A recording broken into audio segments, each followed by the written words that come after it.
इस दुनिया में बिजली एक ऐसी चीज है जिस पर मानव सभ्यता पूरी तरह से निर्भर है। लेकिन क्या आप जानते हैं कि कोयले से बिजली कैसे बनती है और फिर उसे बड़ी बड़ी तारों के जरिए हमारे घर तक कैसे पहुंचाया जाता है?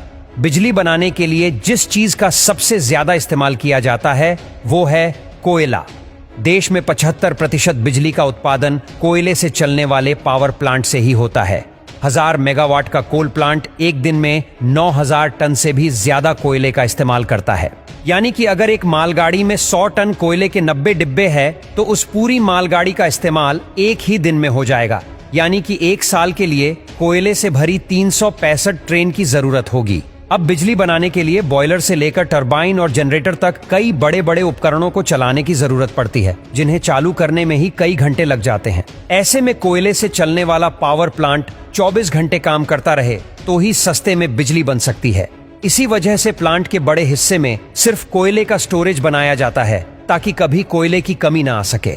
जब मालगाड़ियां पावर प्लांट्स के बेशकीमती खजाने यानी कोयले को लेकर प्लांट में पहुंचती है, तो एक एक करके सभी डिब्बों को अलग किया जाता है और पानी के फव्वारे के नीचे से गुजारा जाता है, जिससे कोयला थोड़ा गीला हो जाता है, ताकि जब आगे डिब्बों को पलटने की बारी आए तो डस्ट ना उड़े।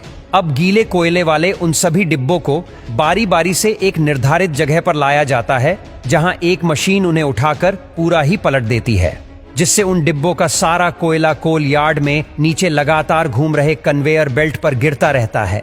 अब इस कोयले को फिर से कन्वेयर बेल्ट की मदद से जरूरत के अनुसार बाउल मशीन में भेजा जाता है, जो इन छोटे मोटे पत्थरों के रूप में एक दूसरे से चिपके कोयले को क्रश करके पाउडर का रूप दे देती है। इसके बाद इस ब्लैक पाउडर को कन्वेयर बेल्ट के जरिए ही विशालकाय बॉयलर में भेजा जाता है, जहां यह कोयला तुरंत आग पकड़ लेता है। अब पूरी तरह से जलने के बाद कोयले की जो भारी राख होती है वो नीचे गिर जाती है और जो हल्की राख होती है वो ऊपर उठती है। इस राख को फ्लाई ऐश कहा जाता है और इसे चिमनी के जरिए फिल्टर करके वातावरण में छोड़ दिया जाता है। अब कोयला जलने की वजह से जो आग बनी थी वो बॉयलर से होते हुए उस क्षेत्र में पहुंच जाती है जहां काफी ज्यादा वाटर ट्यूब्स होती है, जिनमें पानी भरा रहता है।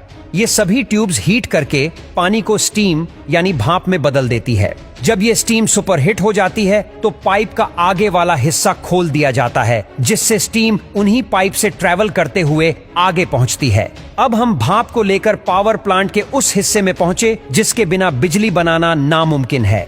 जी हाँ, हम बात कर रहे हैं टरबाइन की, जो पाइप से निकली स्टीम यानी हाई प्रेशर वेपर की मार खाते हुए तेजी से घूमने लगती है। अब टरबाइन के घूमने की वजह से एक हाई मैकेनिकल एनर्जी जनरेट होती है, जिसे तुरंत एक बड़े जनरेटर में भेजा जाता है और इसी मैकेनिकल पावर की वजह से उस जनरेटर की मैग्नेटिक फील्ड डिस्टर्ब हो जाती है और उनमें इलेक्ट्रिसिटी जनरेट होने लगती है।